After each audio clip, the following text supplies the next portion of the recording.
Sa isang banda, lahat ng miyembro ng angkan ay ipinagmamalaki si Hang.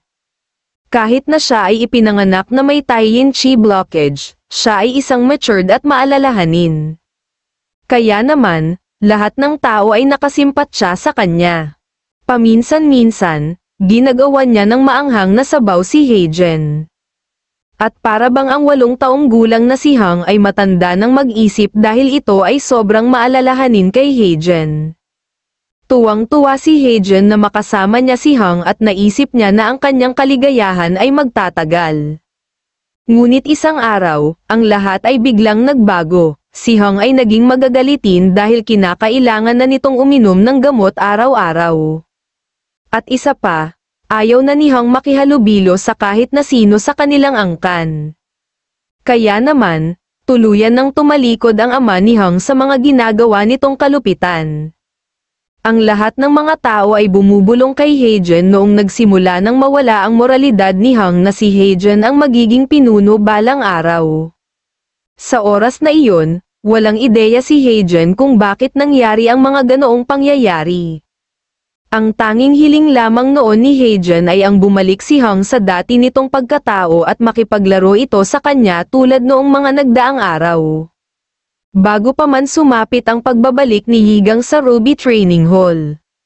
Sa tingin ko, medyo mabaho sa lugar na ito, sabi ni Heijen. Sa aking palagay, ang iyong naaamoy ay nagmula sa niluto ni Young Master Yigang kanina pagkatapos niyang magsanay. Sagot ni Ji Pyong. Si Hang, nagsasanay siya dito, tanong muli ni Heijen. Oo, siya ay halos 1 buwan nang nagsasanay dito, sagot muli ni Ji Pyong. Naalala ko ang amoy na ito, katulad nito ang amoy ng wonton soup na niluluto noon ni Hang para sa akin, sabi ni Heijen sa kanyang isip. Naisip muli ni Heijen na kung natututo na muling magsanay ng martial arts si Hang, maaari na silang makabalik sa dati. Pagkatapos tawagin ni Heijen na Hang si Yigang, naisip niya na paano siya nakagawa ng ganoong pagkakamali. Kaya naman, naisip din niya na kinakailangan niyang itama ito. Hang ang dahilan kung bakit kita tinawag na Hang ay dahil, putol na sabi ni Heijen kay Yigang. Naisip naman ni Yigang na inaakala niya, lahat ng tao ay galit sa kanya. Ngunit, siya pala ay nagkamali, ikaw ba ay matanda na para tawagin mo akong Hang Tawagin mo akong Hang, sabi ni Yigang kay Heijen, sige. Hang, sabi muli ni Heijen, sige, bakit mo ako pinigilan sa aking pag-alis, tanong ni Yigang kay Heijen. Kasi naisip ko, bakit hindi tayo maglaban gaya ng ginagawa natin noon? Medyo matagal na din ang lumipas Hang, sagot ni Heijen. Pinagtatawanan mo ba ako ngayon? Tanong muli ni Yigang. Hindi, bakit ko naman gagawin iyon? Sagot ni Heijen. Paano mo naisip na magsanay kasama ako kung hindi ko man lang magamit ang aking panloob na chi? Sa aking palagay, nais mo lamang maghiganti sa akin, sabi muli ni Yigang. Maghiganti, walang ganoon, hindi iyon ang ibig kong sabihin. Dahil nagsasanay kami ng Qinggong ngayon, naisip ko na hindi na natin kailangang gamitin ang panloob na chi, sagot ni Heijen. Salungat sa aking unang impresyon sa kanya, siya ay isang mapanlinlang, sabi ng matandang lalaki. Bata pa siya kung tutuusin, sabi ni Yigang sa matandang lalaki. Naalala mo ba ang Capture the Goblin, ang bagay na itinuro sa atin ni Ama noong bata pa tayo? Iyon ang pagsasanay na gagawin natin ngayon, sabi ni Heijen kay Yigang. Hindi ba't iyon ay isang laro, sagot ni Yigang, sa aking palagay, ang training method na aking ginawa ay nakapasa, sabi ng matandang lalaki. Ang Capture the Goblin ba ay isang training method? Tanong ni Yigang sa matandang lalaki. Oo, sagot ng matandang lalaki, kahit ano pa man iyan, hindi tayo ang magdedesisyon, kailangan nating kuhanin ang permiso ni Grandmaster Nung Ji Pyong dahil siya ang namamahala sa iyong pagsasanay, sabi ni Yigang kay Heijen. Sige, sagot ni Heijen, naisip naman ni Yigang na nang dahil sa galit sa kanya si Ji Pyong, siguradong hindi ito makakapayag. Magiging kapaki-pakinabang para kay Young Master Heijen kung si Young Master Yigang ay sasali sa aming pagsasanay, sabi ni Ji Pyong. Nagulat naman si Yigang sa sinabi ni Ji Pyong, nang dahil sa pumayag na si Grandmaster Nung Ji Pyong, wala na tayong magiging problema, sabi naman ni Heijen. Ha, teka lang, sandali, sabi ni Yigang at hindi nito maintindihan kung ano ang kanyang gagawin. Naisip naman ni Ji Pyong na sa pamamagitan ng pagsasanay na ito, malalaman niya kung itinatago ni Yigang ang kapangyarihan nito o hindi. Paano kung mag-aaway kayo, maaari kong ituro sa iyo kung paano pag-aanin ang iyong katawan, sabi ng matandang lalaki kay Yigang. Parang nais ni Grandmaster Nung Ji Pyong na ako ay tapakan. Ganoon pa man, paano kung magagawang manalo laban kay Heijen, tanong muli ni Yigang. Ang Qinggang ay literal na makakatulong upang mapagaan ang iyong katawan. Hindi ka pa ba nagsasanay na ingatan ang iyong katawan sa loob ng isang buwan? Kung magagawa mong kimkimin ang intensyon na lipulin ang iyong pag-iral, magkakaroon ka ng pagkakataon. Hindi ko ito nabanggit sa iyo kanina dahil hindi ako sigurado. Pero, bibigyan kita ng implikasyon para pahabain ang iyong buhay kung mananalo ka, paliwanag ng matandang lalaki. Medyo napaisip naman si Yigang sa mga sinabi ng matandang lalaki. Posible ba talagang magawa ko ang lahat ng iyon, sabi ni Yigang sa kanyang sarili. Sige, maglaro na tayo ng Capture the Goblin, sabi ni Yigang kay Heijen. Talaga ba? Sagot ni Heijen. Katulad pa din ba ng dati ang mga patakaran? Tanong ni Yigang. Oo naman, naka-blindfold gaya pa din ng dati, sagot ni Heijen. Maaari lang siyang maging mas tapat sa kanyang sarili. Sa aking palagay ay gusto din niyang maglaro, sabi ng matandang lalaki. Kung handa ka na, tayo ay magsisimula na, nakangiting sabi ni Yigang. Si Heijen ay isang henyo na kinilala ng mga matatanda. At sa malamang, siya ang magiging pinakamahusay sa mundo balang araw. Mananalo ba ako sa kanya gamit lamang ang aking Taiyin Meridian? Tanong ni Yigang sa matandang lalaki. Sa pamamagitan ng paghusga sa kanyang anino, siya ay mukhang medyo sanay na. Ngunit kung ang batang iyon ay isa sa karamihan, ikaw, na aking pinili ay isa sa isang uri at pinakadakila sa lahat. Ituro mo sa iyong nakababatang kapatid ang pagkakaiba ng heaven and earth, sabi muli ng matandang lalaki. May kasabihan sa aking dating tahanan bago ang aking muling pagkakatawang tao. Walang nakababatang kapatid ang nakakapantay sa kanyang nakakatandang kapatid, sabi ni Yigang. Hindi ako sumasang-ayon sa kasabihan na iyan, walang nakababatang kapatid ang nakakapantay sa kanyang nakakatandang kapatid. Seryoso ba talaga? Sabi naman ng matandang lalaki. Mas matanda ba sa iyo ang kapatid mong lalaki? Tanong ni Yigang sa matandang lalaki.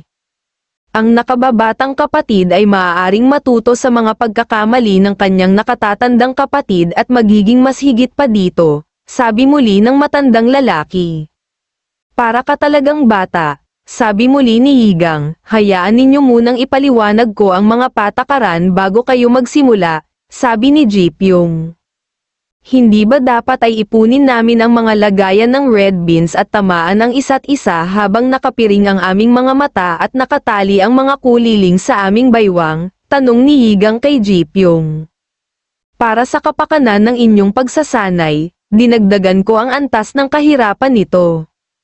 Hindi kayo gagamit ng mga kuliling, at binalot ko ng balahibo ng kuneho ang red bean pouch para patahimikin ang ingay nito. May 5 pouch sa kabuuan, ang unang makakakuha ng 3 puntos ang siyang mananalo. Kapag naghagis ka ng pouch at nataman ang iyong kalaban, ito ay magiging 1 puntos. Kung magagawa mong tamaan ang iyong kalaban habang may hawak na pouch ang iyong kamay, ikaw na ang tatanghaling panalo, paliwanag ni Ji Pyong. Matagal-tagal na rin noong huli tayong maglaro ng magkasama ng Capture the Goblin. Sabi ni Heijen kay Yigang, 6 na taon na ang nakakalipas, naiyak ka matapos kitang tamaan ng pouch. Sabi naman ni Higang, hindi ko na iyon gagawin kahit kailan. Sabi muli ni Heijen, sige ba? Ingatan mo ang iyong ilong. Sabi muli ni Higang, magsimula na tayo. Sigaw ni Ji-pyong at itinaas nito ang kanyang kanang kamay bilang hudyat ng panimula. Naisip ni Heijen na ipapakita niya ngayon kay Higang kung gaano nakalaki ang kanyang ipinagbago. Agad na naghagis si Heijen ng pouch at tinamaan nito si Higang sa may bandang dibdib nito. Ito ay nangangahulugan na mayroon ng isang puntos si Heijen. Ipinagmamalaki ni Ji-pyong si Heijen dahil sobrang laki na ng ipinagbago nito at nalampasan na nito ang kakayahan ni Higang. Nang mga oras na iyon naman ay ginagamit na ni Higang ang kanyang Taiyin Meridian. At ang unang hakbang na ginamit nito ay ang Heaven and Earth Split. Si Heijen ay medyo naguguluhan dahil mayroong ingay na nagmumula sa isang direksyon.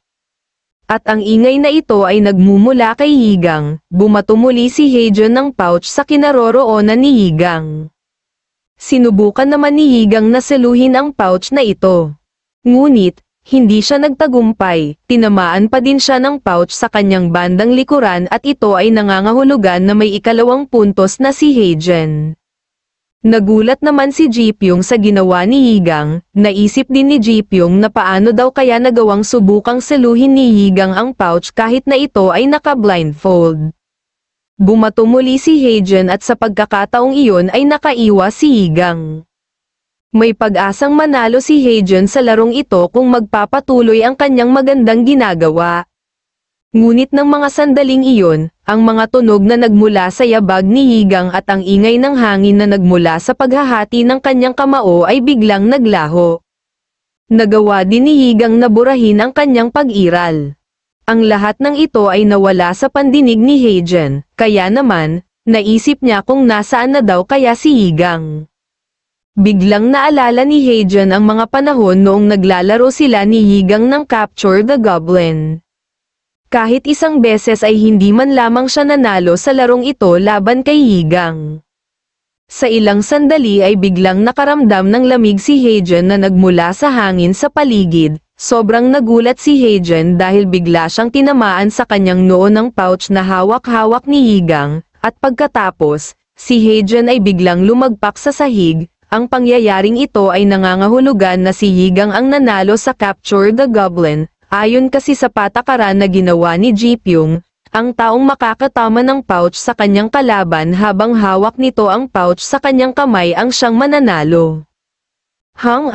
Pwede bang itigil mo na ang pagiging malamig mo sa akin? Sabi ni Heijen kay Higang. Umalis ka na, sagot naman ni Higang, kung iisipin, ito ay isang bagay na pinagsisisihan ko. Dapat ay naisip ko kung bakit nagbago si Hang, sabi ni Heijen sa kanyang isip. Patawarin mo ako Hang, sabi ni Heijen kay Higang, ako ang nanalo. Pero, bakit kung magsalita ka ay parang ikaw ang nanalo, sabi muli ni Higang kay Heijen. Nagkakamali ka, hindi ganun, kinuha ko kasi lahat ng gamit mo, sabi muli ni Heijen. Anong ibig mong sabihin? Sabi muli ni Higang, ano kasi? Nang dahil sa akin, si Ina, nabalitaan ko na siya ay namatay nang dahil sa siya ay nagkasakit habang ipinapanganak niya ako, sagot ni Heijen. Ikaw talaga, huwag kang magsalita ng mga ganyang bagay. Gayunpaman, dahil ako ang nanalo, simula ngayon, gagawin mo ang lahat ng sasabihin ko sa iyo. Pumunta ka sa aking silid bukas ng umaga, maliwanag ba? Sabi muli ni Higang kay Heijen at pagkatapos ay kinurot nito ang pisngi ni Heijen.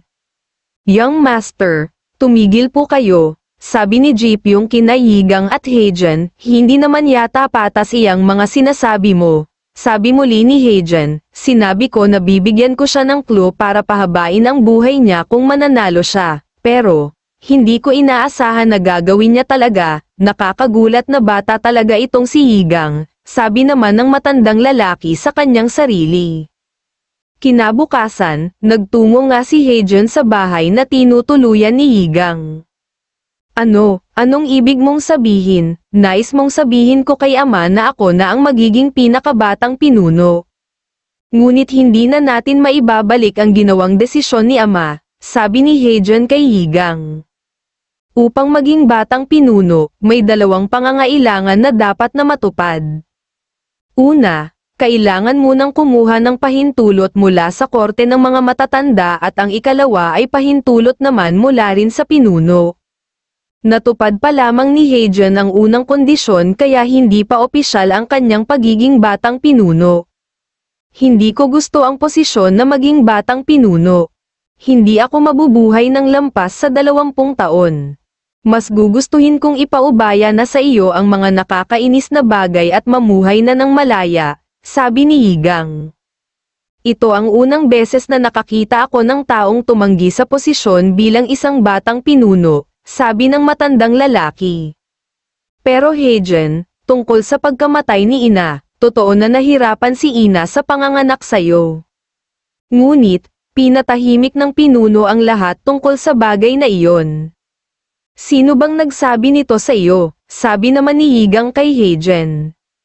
Si uncle ang nagsabi noon sa akin, wala daw sana siyang balak sabihin iyon sa akin, dahil dapat ko na daw iyong kalimutan. Pero, hindi ko kaya, sagot ni Heijen, si Jintai ba ang tinutukoy niya? Sumpain ang lokong iyon, para siyang tunay na anak ng isang aso, sabi ng matandang lalaki. Si Uncle Jintai ang isa sa mga iilang mabubuting tao sa angkan ng Baek, sabi naman ni Yigang. Kung ako ang magiging pinakabatang pinuno, ikaw naman Hang. Ano naman ang iyong gagawin, sabi naman ni Heijen. Ayokong maghintay na lamang ng aking kamatayan, kailangan kong subukang ayusin ang aking katawan, sagot ni Yigang. Nakakita ka na ba ng solusyon? Nakipag-ugnayan ka ba sa Heaven's Master Divine Physician? Sabi muli ni Heijen. Hindi ko nga alam kung ito ay ganap na gagaling, at sino ang nakakaalam kung ang Heaven's Master Divine Physician ay maaaring makapagpagaling ng Taiyin Chi blockage. Ang sinusubukan kong gawin ay bisitahin ang Changrim, sagot ni Yigang. Oo, ang matandang Changrim ay hindi karaniwan, kaya naman, baka matulungan ka nila, sabi naman ng matandang lalaki. Maraming ekspertong martial artist sa mundo, ngunit, marami ang hindi maaaring ituring na umabot sa isang di pangkaraniwan na higit sa mga limitasyon ng tao. Ang mga itinuturing na nakarating sa ganoong kaharian ay ang Orthodox Faction's Abbot of Shaolin, ang Wudang Sect Sword Emperor, at ang ikatlo ay ang Changrim's Murim Master at ito ang namumuno sa Changrim. Ang Changrim ay maihahambing sa 9 na dakilang sekta. Ngunit, ang mga nakilala lamang ang mga kasanayan ang maaaring umalis ng teritoryo. Kaya naman, may kaunting kilala tungkol sa kanila sa kabila ng kanilang pagpapasya. Noong nanatili ako sa Changrim, minsan ay natulungan ko sila, sabi ng matandang lalaki. Hindi ko pa narinig ang tungkol sa kanila, sagot ni Yigang. Hindi ko kailanman sinabi sa buong angkan ang tungkol dito, sabi muli ng matandang lalaki. Malakas din siguro ang Changrim noong araw, ano ang tulong na kailangan nilang hilingin sa Divine Immortal Blade, sabi ni Yigang sa kanyang isip. Gayunpaman, kung ipapakita mo sa kanila ang token na natanggap ko noon, sigurado akong makikinig sila sa anumang kahilingan na mayroon ka. Ang token ay nakatago sa loob ng Qinglong Temple, kaya naman, kinakailangan mong makita ang token na ito at magtungo ka sa Changrim, paliwanag ng matandang lalaki. Narinig ko dati na ang mga nasa Changrim ay bihasa sa panloob na enerhiya, sabi ni Heijen. Tama ka, baka makatulong sila sa aking Taiyin Chi blockage, sabi naman ni Yigang, kung ganoon, malapit mo na silang makilala, may isang taga Changrim na bibisita sa loob ng ilang araw kasama ang ibang mga alagad ng angkan, sabi muli ni Heijen.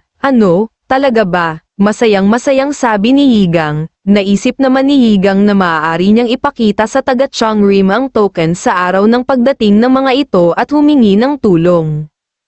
Kaya naman, mas mabuting hanapin mo agad ang token na iyon. Naglagay ako ng ilang bagay para maiwasan ang mga magnanakaw. Kaya mas mabuting kumuha ka ng makatutulong sa iyo, sabi ng matandang lalaki. Wala naman akong maaaring isama, sabi naman ni Yigang. Mayroon kang maaaring isama at siya ay nasa iyong harapan ngayon, sabi muli ng matandang lalaki. Heijen, gusto mo bang sumama sa akin? Sabi ni Yigang kay Heijen. Ako ba? Oo naman, sige, sasamahan kita, masayang sagot ni Heijen. Agad na lumabas sina Yigang at Heijen upang magtungo sa Qinglong Temple. Bakit galit ka pa din? Sinabi ko sa iyo na siguraduhin mo na hindi mahalata, sabi ni Yigang. Akala ko kasi ay ang ibig mong sabihin ay lumabas, sagot ni Heijen. Sa palagay ni Yigang ay medyo sobra upang sabihin sa isang bata na dumating na nakabihis upang gamulong sa putik. Sige, maaari kang kumuha ng ilang minatamis, sabi ni Yigang kay Heijen. Sige, sagot ni Heijen at ito ay biglang tumakbo sa lalaking nagtitinda ng minatamis. Naisip ni Yigang na ito ang unang beses na lumabas si Heijen na walang nakabantay dito. Kaya naman, sa kanyang palagay ay magiging kapana-panabik ang mga susunod na mangyayari. Ito ba talaga ang tamang daan? Napakaabala naman ng mga taong naririto, sabi ni Yigang sa matandang lalaki. Ito ay isang templo para sambahin ang isang Diyos ng kayamanan. Siyempre, magiging abala talaga ang lahat ng mga tao sa paligid nito. Malapit na tayo, doon ang daan, sagot ng matandang lalaki sabay turo nito ang daan patungo sa Qinglong Temple. Paano mo nalaman kung nasaan ang Divine Immortal Blades Relic? Tanong ni Heijen kay Yigang. Ang lugar na aking tinutuluyan ay kanyang pag-aari. Ito ay nabasa ko sa aklat na nakita ko doon, sagot ni Yigang bilang pag-aalibay niya dahil nga hindi naman nakikita ni Heijen ang matandang lalaki dahil si Yigang lamang ang tanging nakakakita dito. Isang relic ng Divine Immortal Blade na hindi alam ng mga matatanda. Sana ay nandun talaga iyon, nakangiting sabi ni Heijen. Hinahangaan mo ba ang Divine Immortal Blade? Tanong ni Yigang kay Heijen. Siyempre naman, walang kasing dakila ang martial artist na gaya niya, sagot ni Heijen. Napakatalinong bata, hindi gaya ng kanyang kapatid, sabi ng matandang lalaki. Ituro mo na ang tamang daan, sabi naman ni Heijen sa matandang lalaki. Huwag kang magmadali, malapit na tayo, sagot ng matandang lalaki. Narating na ni Yigang at Heijen ang Golden Pavilion. Narito ba talaga ang relic sa pavilion na ito? Tanong ni Heijen. Sa palagay ko ay maaaring wala na ang templong iyon, sabi ni Yigang. Walang paraan na maalis ng isang tao ang isang templo para sa isang Diyos ng kayamanan. Itinayo ang lugar na ito ng mga nagnanais ng yaman. Nasa loob nito ang hinahanap mo, sagot ng matandang lalaki. Pumasok na tayo, sabi muli ni Yigang, isang lalaki ang biglang hamarang kina Yigang at Heijen nang papasok na sila sa loob ng templo. Hindi kayo maaaring pumasok, huwag kayong magpagala-gala dito. Mga pulubi kayo, sabi ng lalaki kina Yigang at Heijen. Ang lakas ng loob mo, sabi ni Heijen sa lalaki, sandali Heijen. Huwag kang gagawa ng kahit na ano, pagsasaway ni Yigang kay Heijen. Agad na inihagis ni Yigang ang hawak nitong maliit na supot at tinamaan niya ang lalaki sa mukha nito. Binuksan ng lalaki ang supot at ito ay naglalaman ng mga pilak na barya. Saan nakuha ng batang tulad mo ang mga perang ito? Tanong ng lalaki. Ano pa bang ginagawa mo? Ihatid mo na kami sa loob. Gusto ko ng tahimik na lugar, at pagkatapos, dalhan mo kami ng pagkain, sabi ni Yigang sa lalaki, masusunod po, sagot ng lalaki, nakapasok na sina Yigang sa loob at dinala sila ng lalaki sa isang silid, may pag-uusapan kami kaya maya-maya mo dalhin ang pagkain dito, sabi muli ni Yigang sa lalaki, sige po, sagot ng lalaki at ito ay umalis na, iyon na siguro ang hinahanap natin, tara. Puntahan na natin, sabi ni Yigang at nakita na nito ang hinahanap nilang Qinglong Temple. Sandali, wala pa dito ang ating pagkain, sagot ni Heijen. Sinabi ko sa kanya na mamaya niya dalhin ang pagkain kaya may oras pa tayo, sabi muli ni Yigang. Sige, bobo din pala ang lalaking iyon, nakangiting sabi ni Heijen. Nang marating nila ang templo ay agad silang pumasok sa loob at nakita nila sa loob nito ang isang malaking gintong rebulto. Pindutin mo ang bandang ibaba ng rebultong iyon, sagot ng matandang lalaki at itinuro nito ang rebulto. Agad namang pinindot ni Yigang ang parteng ibaba ng rebulto. Pagkatapos, biglang bumukas ang sahig at ito ay sobrang ikinagulat ni Heijen. Alam mo rin ang tungkol dito, nakakahanga naman, masayang sabi ni Heijen. Ako ang dapat na hinahangaan niya, sabi naman ng matandang lalaki. Hindi natin alam kung ano ang nasa loob, kaya naman, kailangan nating mag-ingat, sabi ni Yigang. Magkasabay na tumalon sina Yigang at Heijen papunta sa silid na nasa ilalim ng sahig. Pagbaba nila sa loob, may nakita silang isang maliit na rebulto. May mga bakas na naiwan ang mga taong nakarating sa lugar na ito. Naisip naman ni Yigang kung may ibang nakarating na daw ba kaya sa lugar na ito. Kung sakaling mayroon nga, hindi na daw niya kailangang mag-alala sa mga bitag na nakapaloob dito. May nakita din si Yigang na ilang piraso ng mga lumang papel na nakapatong sa ibabaw ng mesa. Ang mga papel na ito ay naglalaman ng mga detalye tungkol sa may-ari ng pavilion at ang ibang nakasulat sa papel ay hindi niya maintindihan dahil ito ay nakasulat gamit ang code. Iyan ang code ng mababang uri ng sekta, sabi ng matandang lalaki. Maaari mo bang basahin ito? Sabi ni Yigang sa matandang lalaki. Kaunti lamang, parang nag-aaway sila sa posisyon ng pagiging branch manager. Ito kasi ay isa sa kanilang teritoryo, sabi muli ng matandang lalaki. Ito ba ay ang rebulto ng Pixia? Tanong ni Heijen habang ito ay nakalapit sa rebulto. Ang Pixia ay isang mythical creature na sinasabing nagdadala ng magandang kapalaran at nagtataboy ng malas. Ang rebultong iyan, kailangan mo lang tusukin ang mga mata nito, sabi ng matandang lalaki.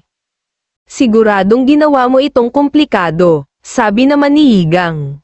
Iyan ang isang importanteng bagay, sabi muli ng matandang lalaki. Malamang ay nasa kabila ng pader ang token, sabi ni Yigang. Talaga ba? Sabi naman ni Heijen, pwede ka bang umiwas ng kaunti riyan? Sabi muli ni Yigang kay Heijen. Binigyan ng matandang lalaki si Yigang ng espada at tinusok nito ang mata ng rebulto. Pagkatapos nito, agad namang bumukas ang pader at lumabas din ang liwanag na nagmumula sa silid na ito. Nakakasilaw ang liwanag na ito, sabi ni Yigang, liwanag. Pero ito ay madilim, nagtatakang tanong ni Heijen. Anong sinabi mo? Nagtatakang tanong din ni Yigang kay Heijen. Alam kong hindi ka ordinaryo sa sandaling hinawakan mo ang aking selyadong espada. Sige na, pumasok ka na, gawin mo na ang pagkakataon na ibinigay sa iyo, sabi ng matandang lalaki. Agad na pumasok si Yigang sa silid at nasa loob ng silid na ito ang token ng Divine Immortal Blade. Kinuha ni Yigang ang token at biglang may lumabas na liwanag na nagmula sa token na ito. Sa ilang sandali ay biglang naging kulay puti ang paligid na kinaroroonan ni Yigang. Nasaan ako? Anong lugar ito? Sabi ni Yigang.